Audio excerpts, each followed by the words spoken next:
मैं बोल रहा हूँ और आप मेरे आपको पीछे भी, आपको भी प्रचार के लिए मोदी जी की जरूरत पड़ रही है। मतलब मोदी जी की ताकत क्या है, उनकी लोकप्रियता क्या है, ये आप उसका एहसास करवा रहे हैं ये वीडियो दिखाकर दर्शकों को। कोई बात नहीं, मैं आगे बढ़ जाती हूँ। राजू तिवारी जी हमारे साथ मौजूद है। लेकिन राजू तिवारी जी, सवाल एक मिनट सर, आ रही हूँ। राजू तिवारी जी, मेरा आपसे सवाल ये है सर कि क्या अब डर लग रहा है एनडीए को कि ये इंडिया नाम जो विपक्षी गठबंधन ने रख लिया है, ये कहीं सियासी तौर पर बढ़त दिला देगा सर? डर लग रहा है क्या सर इंडिया नाम से? देखिए रोमाना जी, जैसे कि अभी कांग्रेस के प्रवक्ता महोदय बोल रहे थे, तो भारत जिंदाबाद था, भारत जिंदाबाद है, भारत जिंदाबाद रहेगा। अभी कांग्रेस के ही प्रवक्ता बोल रहे थे कि एनडीए के एक नेता हैं नरेंद्र भाई मोदी जी, और जो अभी तथाकथित इंडिया नाम दिया गया है, उनके अभी वही बोल रहे थे कि 1 दर्जन उनके प्रधानमंत्री के उम्मीदवार हैं। तो 1 दर्जन जब प्रधानमंत्री के उम्मीदवार हैं तो आप भविष्य सोच सकती हैं कैसा होगा।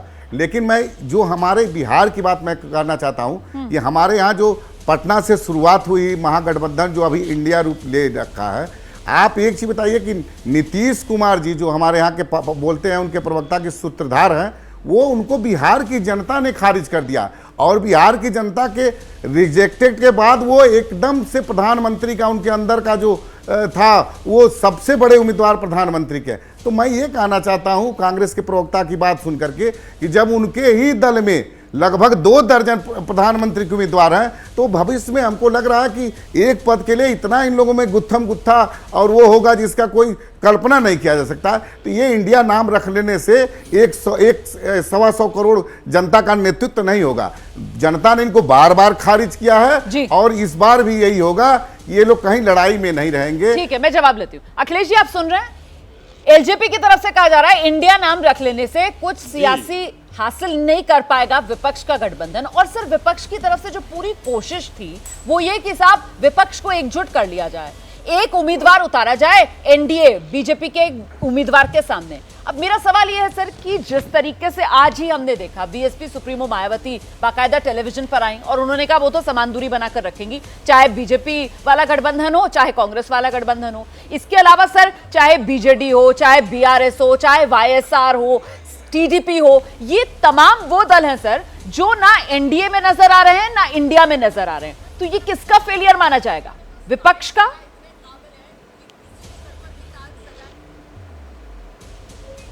हाँ, आप तो विपक्ष का ही पूछ सकते हैं, सत्ता का फेलियर तो आप पूछ भी नहीं सकती हैं। देखिए, मेजॉरिटी अपोजिशन की यूनिटी की बात हो रही है, लाइक माइंडेड पार्टियों की यूनिटी की बात हो रही है। जो बीजेपी की इस नीति से, मोदी जी की इस विनाशकारी नीति से लड़ने को, आगे बढ़ के आने को आतुर है, उसी को तो हम साथ लेके चलेंगे और ले रहे हैं।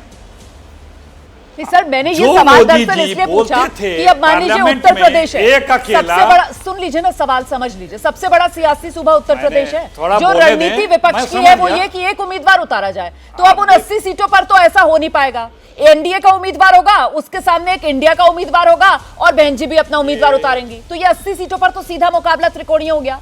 इसी तरीके से सर, आंध्र प्रदेश चले जाइए, वहां पर त्रिकोणीय हो जाएगा।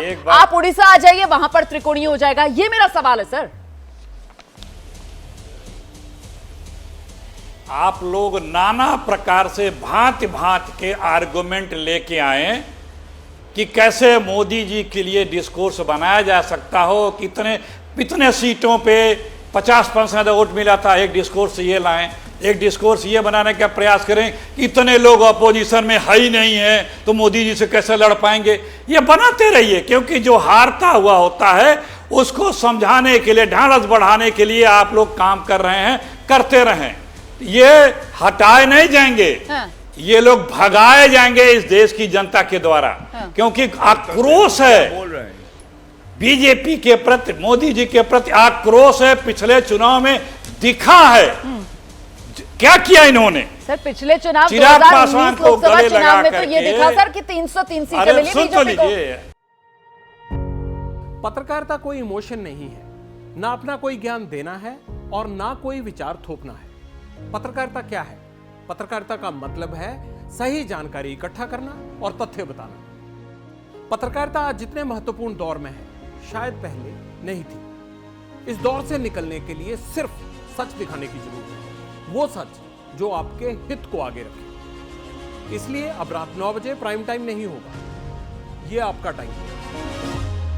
जगविंदर पटियाल के साथ देखिए पब्लिक इंटरेस्ट सोमवार से शुक्रवार रात 9 बजे सिर्फ एबीपी न्यूज पर। एबीपी न्यूज आपको रखे आगे।